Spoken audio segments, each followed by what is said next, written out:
One of the books that sits on my shelf is called The Long Game. It's by Senate Majority Leader Mitch McConnell. It talks about how he's been a strategist his entire career. He thinks about politics. He thinks about consequences. Boy, does the Majority Leader have a puzzle for himself right now in the upper chamber. How will he get the necessary votes to pass this Republican health care plan?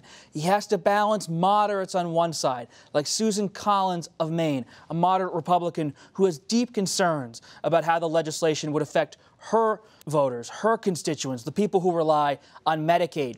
At the same time, McConnell has to look to the right and wonder about Senator Ted Cruz of Texas, Senator Rand Paul from his home state of Kentucky. They're not happy with the Affordable Care Act and the regulations it puts on states.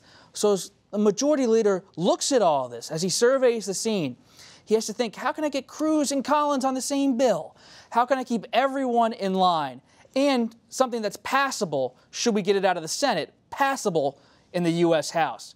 It's a difficult situation, but he's trying to do what all Republicans seem to be doing when I'm up on Capitol Hill, which is to fulfill the promise they made long ago, back in 2009 and 2010, to repeal the Affordable Care Act, replace it with something different.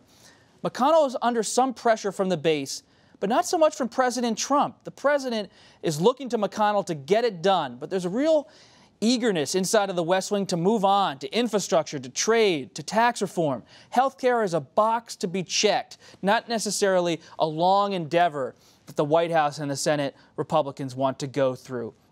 McConnell hasn't really shown a lot of his cards. He's pulled the bill from the floor from having a vote this past week. And for now, we're just going to have to wait and see. Can this Majority Leader, the man with the long game, the master strategist, the master of the Senate, as his friends say, get it done?